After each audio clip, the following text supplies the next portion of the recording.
If you watch any real estate agent YouTube channel, then you know that a lot of agents are predicting that the market will start to dip or is about to crash because the eviction moratorium has been ruled unconstitutional by the Supreme Court. And I just want to let you know that in Northern Virginia, right, because real estate is local, in Northern Virginia, that's just not the case. In this video, we're going to cover exactly what's going on in the rental market. We'll talk about the percentage of rental houses that are actually behind on their rental payments. At the end of the video, you're going to want to watch into the end. We're going to talk about the solutions that are in place for Virginia landlords. So let's start the show. All right, so as you said, it is a nationwide problem right now. There's over $6 billion in rental payments that are in arrears in the US. But that problem isn't as large in this immediate area. In Fairfax County, there's about 10.8% of rental households that are behind on their rental payments. And throughout Northern Virginia, that ends up being about $192 million in rental payments that are in arrears. One thing that's important to know is that real estate is local. So when you have a national topic like the Supreme Court saying something, we really have to understand how that information makes it all the way down to little old us, right? Yeah. And I mean, although the eviction moratorium has ended, in Virginia, we do have some other safeguards already in place. Governor Northam signed a bill that actually put in some safeguards to, I guess, protect tenants, and there are some things that must be done by landlords and tenants before they can be evicted. What I think is nice about the Virginia solution to this pandemic problem is, yes, there are protections in place for the tenants, but there's also solutions for landlords to recoup some of their income that they would have received if they're now going without, because quite frankly, it's very challenging right now to evict the tenant. It is, absolutely. It's difficult. And I mean, at this point, we're looking at what? We're 18 months into the pandemic. That's true. So for some landlords, I mean, again, like I said, that number is pretty big for the Northern Virginia area as a whole. And just to drill down a little bit, for Fairfax County specifically, there's about $85 million in rental payments that are in arrears. And so that is a big number overall. Right. But as you said, it's only a small percentage of rental households. Right. When you say a small percentage, it's about 11%. So 1 in 10 rental houses is experiencing some delayed payment or not receiving payment at all. If you're one of those landlords, you probably think that it's just you. It's probably not so small, right? On an island. Right. If you're one of those landlords. And again, we're talking about 18 months, so it's not a small thing because we're talking about 18 months of non-payment or delayed payment. So it can definitely be frustrating for all involved, not just the landlord, but also for the tenant who is facing this hardship. That's true. And I would say that in Northern Virginia, since we have a higher average sales price, we don't really find landlords that have large property portfolios. So a lot of times you're dealing with a landlord that either owns 1 or 2 properties at the very most. So if they're not receiving rent from that unit, then, you know, it's an immediate hardship because let's say, for instance, you still stay in this area, you have a government job, or you still with the military, you can't have a foreclosure on your credit, right? Yeah. Well, so then that goes into, you know, some research that they did on mortgage forbearance. So for the most part, if you wanted a mortgage forbearance due to COVID, you needed to apply by at least the first quarter of this year, especially if you have a government-backed loan. So you did need to, you know, apply for that, let's say at least 6 months ago. And though for some loans, even sometime last year, you had to apply. Although you can still apply and see how things will work out. One good thing is with government-backed loans, if you apply for a hardship, they actually couldn't require any proof. You just had to reach out and say, hey, I need a forbearance due to COVID. And because of that, you didn't have to provide any evidence, and they couldn't ask for any evidence. So if you are a landlord who has a tenant who was not able to pay, that may have been one thing you were able to do, which is, if you had a government-backed loan, we have a lot of military personnel here, so if they had a VA loan, they could have applied for a forbearance, and that forbearance could have been renewed up to 18 months long, which is kind of right where we are right now. Right. So step one, if you are experiencing some type of hardship in your landlord, reach out to your lender immediately. Reach out to your lender immediately.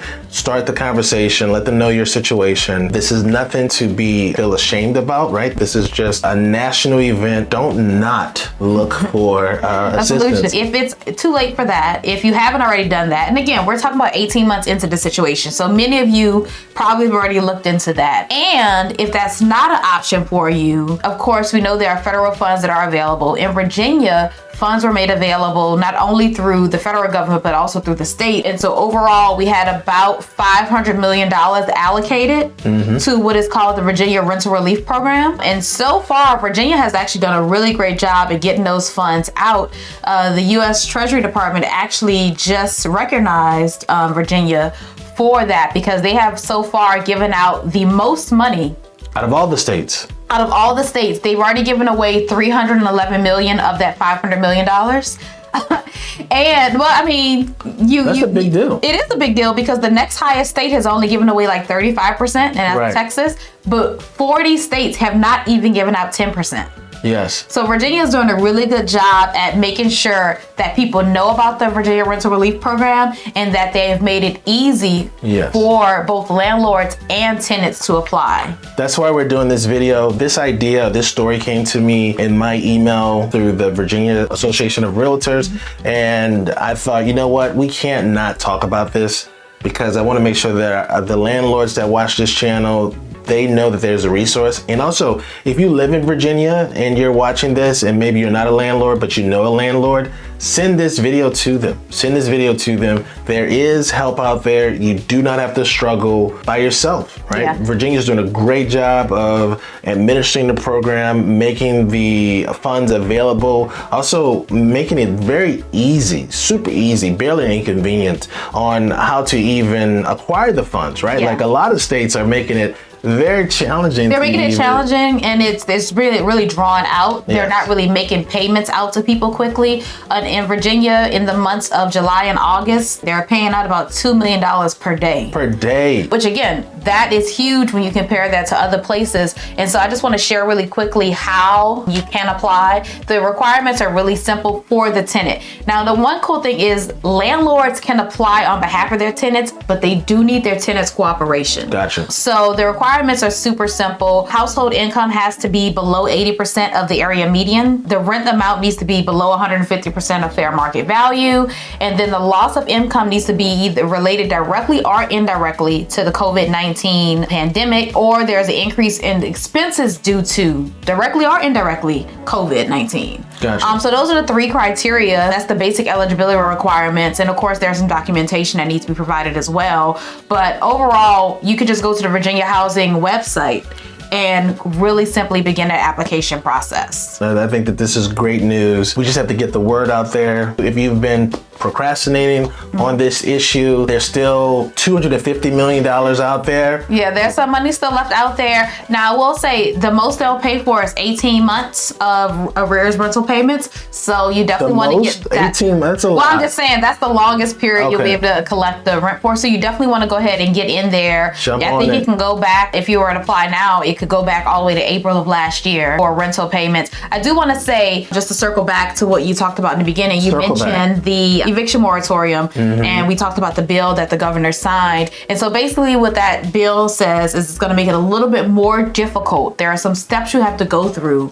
if you want to evict a tenant for non-payment at this point. Gotcha. And that program is in place, or that bill is in place until June of next year. Right. And so essentially the short version of it is that if you want to evict the tenant at this point, after 14 days of non-payment, the tenant needs to apply for this program first. Either the tenant needs to have applied and been rejected, or you, the landlord, at that point when you decide you want to evict them, you must apply on that tenant's behalf. And from there, then you can go through the process. If that person isn't approved or for whatever reason, you meet the criteria, then you can move forward with the eviction. But going forward from now until the end of June, in order to evict the tenant, you have to first go through this process, and you, the landlord, would have to put this application in. Excellent information. Great reporting, Crystal. Great. Like I said at the beginning, this information shows that we really shouldn't expect the real estate market to be hit or affected at all by these evictions or potential evictions because the landlords have resources available to them,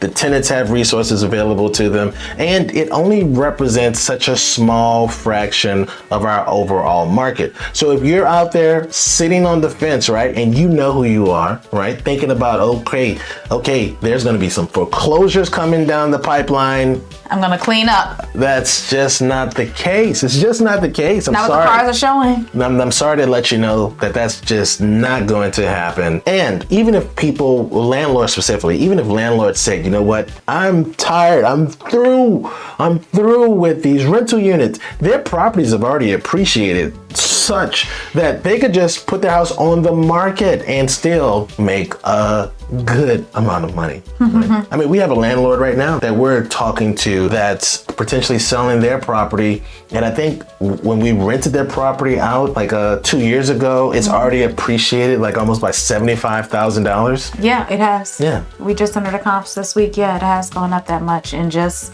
I mean, it's really, yeah, it hasn't even been 2 years yet. It'll be 2 years at the end of this year. Oh yeah, see, that's what I'm saying. Like prices have increased so much, people will just put their houses on the market and you will just have to bid and compete for those properties. It's not gonna happen. The market is not about to tank anytime soon. For my landlord clients, we were working with some clients that were renting their properties. Sometimes people can't afford our services. That's understandable. But they weren't really doing the best job marketing their properties. And for me, I'm a professional. I can't rent all the properties or I can't sell all the properties. I can't represent all the buyers anyway. So I put together a series of videos that answer this question. Like, how would you rent your property? If I was to rent my property By yourself, without an agent. without an agent, but from an agent's perspective, right?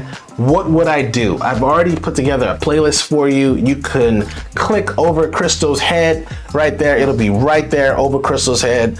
Check out that playlist. I am Crystal Walker. I'm the Director of Operations of our company. And I'm Abraham Walker, and we'll have like my phone number and email address pop up right here, right there. And that's it. So thanks for watching. See you on the next show. Thanks.